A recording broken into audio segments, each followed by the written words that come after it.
Hi there, welcome to my channel. If you are finding yourself here on more than one occasion, I would urge you please click the subscribe button because when you click on it, it doesn't cost you anything, but it does mean so much to me because it helps support my ministry. I pray that these videos are as much a blessing to you as they are to me when I am making them. So let's dive right into our discussion or the topic of our discussion today, which is imposter syndrome.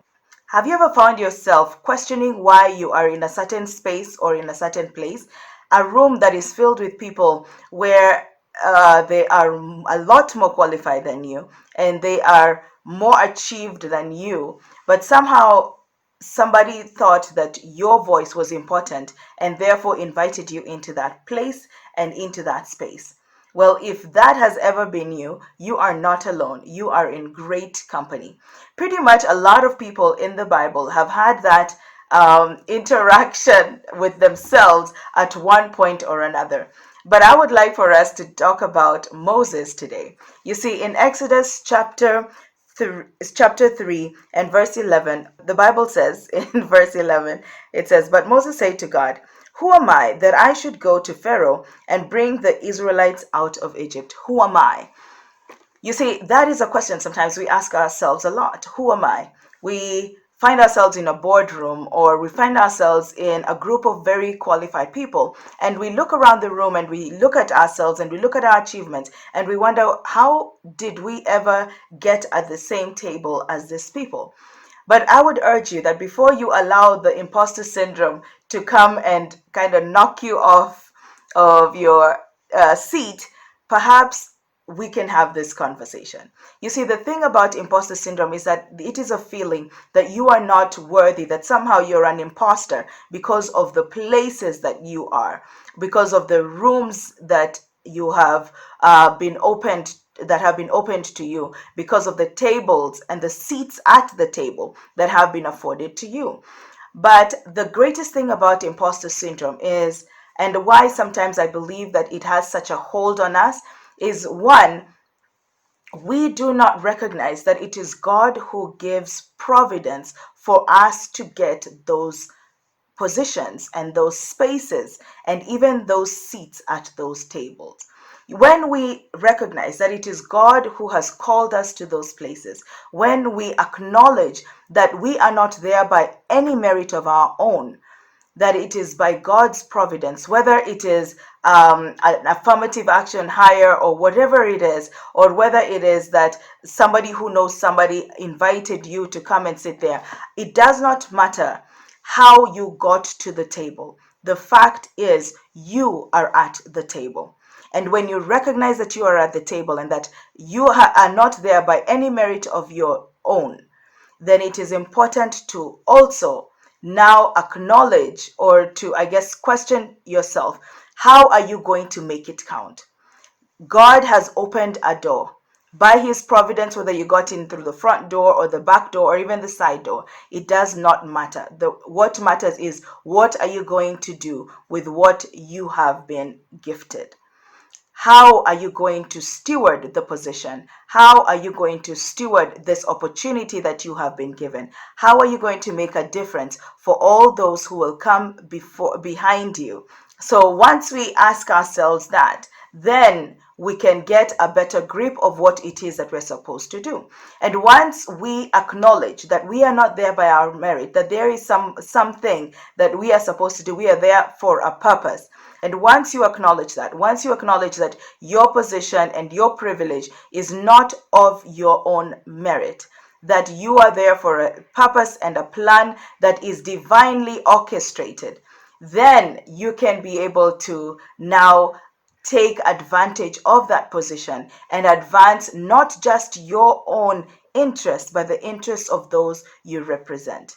I would urge you and I would encourage you to speak up. I know sometimes it's foreign for us to want to speak up, perhaps especially when we find ourselves in places where everybody else seems to have such a higher profile than us, or seems to be more qualified either professionally or academically, and it's easy to just be a wallflower, or to kind of diminish ourselves, or want to to make ourselves invisible. But I would encourage you to speak up. You are there to present a perspective and a position that is uniquely you. Nobody else has your perspective. Nobody else can argue for the things that you argue. Nobody else has your life experiences, your knowledge base, and your professional, whatever it is that you bring to the table. Nobody else has that. So when you keep quiet, I would like for you to think about it as robbing people of what you bring to the table. When you are silent, you are basically robbing everybody else of what you are bringing to the table.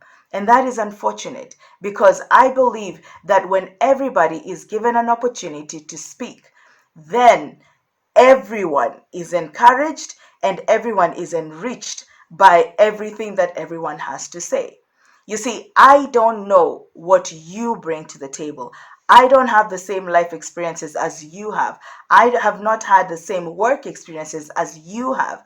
I have not had the same academic experiences, not just in terms of the institutions you have gone to or the degrees that you bring, but even how you acquired that. Your life journey is uniquely you.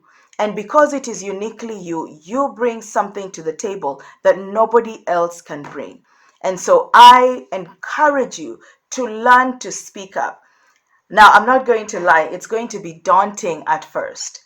It's going to be daunting, okay? You're going to have to do it scared. But I guarantee you, it's like a muscle. The more you use it, the easier it gets. And so you will become more confident. It will be easier for you to express yourself, and you will recognize that the value that you bring is needed, is needed. It is impactful, it is needed, it is powerful. You are powerful. And so those are my thoughts about it today. And I hope that this has blessed you. And remember, in as much as Moses asked, "Who am I?"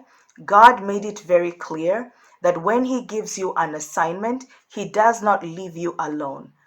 A few verses later, God says, "I will go with you."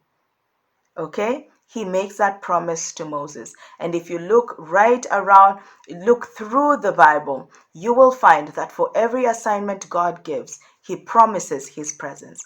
And so when you are in those spaces, when you are in those places, when you are in those rooms, when you have a seat at those tables, you are not there standing on your own or sitting on your own. You are there with God, and the God that opened and created opened those doors and created those opportunities for you will be the same God who gives you the courage and the strength to carry on in favor and in support of the people that he has asked you to represent. And so be encouraged and walk confidently, knowing that you have been chosen for such a time as this. God chose you.